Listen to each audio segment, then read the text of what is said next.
प्यारे दोस्तों अस्सलाम वालेकुम। पंजाबी वेड़ा चैनल की तरफों इजाज़ सुरूर अख्तर कंबो आप दी खिदमत विच हाजिर है।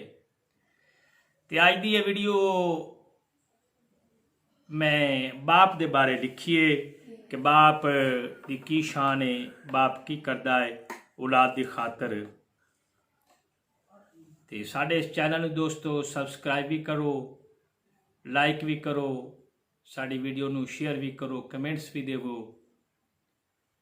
तो अर्ज की है प्यो होंदे वांग फरिश्तियां दे बुक्के लहेठ लुकाई रखदे न।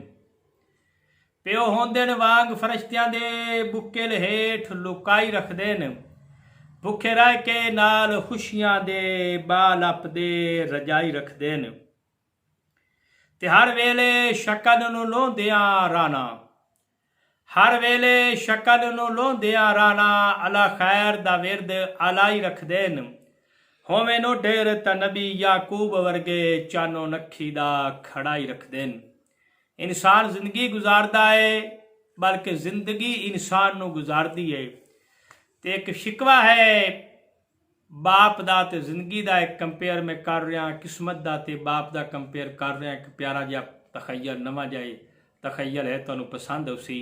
ऐ जिंदगी सारी जिंदगी तेरी दारी कीती, ऐ जिंदगी सारी जिंदगी तेरी दारी कीती। बन सगियों ना प्यो वांगू, सारी उमरा तैथू मंगदा थकिया दे सकियों ना प्यो वांगू। इको अरमान इजाज है किस्मत ते, किस्मत चाना सगी प्यो वांगू।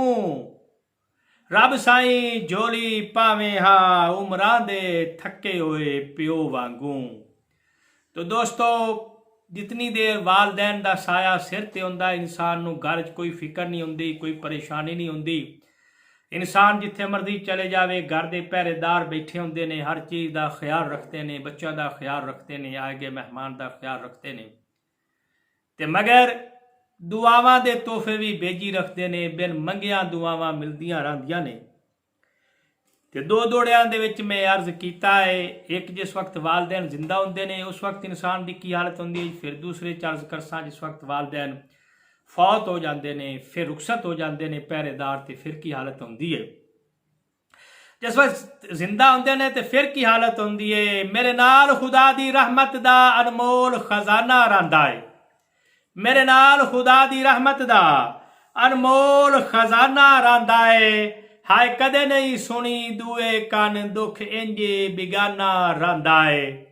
टुरन तू लैके हटन ताई मगर सुख दीवाना रहिंदा है। इजाज कदी कहीं तू खैर नहीं मंगनी पई इंज कशकोल खजाना रहिंदा है। इजाज कदी कहीं तू खैर नहीं मंगनी पई इंज कशकोल खजाना रहिंदा है। ते जिस वक्त वालदैन टुर जाते ने ते कंड जदन दी कीती है सिरदार दुखियां दे, कंड जदन दी कीती है सिरदार दुखियां दे। दिल हर वेले डरदा रहिंदा है, खड़क होवे सफरां ते कुंडा पहलू खड़कदा रहिंदा है। ते टुरन तू लैके हटन ताई, टुरन तू लैके हटन ताई दुख सिर ते कड़कदा रहिंदा है। इजाज तक तक तुहाडियां कबरां नू हां हिजर च सड़दा रहिंदा है। इजाज तक तक तुहाडियां कबरां नू हां हिजर च सड़दा रहिंदा है। ते एक आखिरी दौड़ा अर्ज किया अज की नशिस्त विच कि सारी जिंदगी प्यो पुत्रां दे चंगे बख्त सुचेंदा रहिंदा है, सारी जिंदगी प्यो पुत्रां दे चंगे बख्त सुचेंदा रहिंदा है। बन पत्थर ढिड ते भुख तसदे इन्हां कान जुड़ेंदा रहिंदा है। बन पत्थर ढिड ते भुख तसदे इन्हां कान जुड़ेंदा रहिंदा है।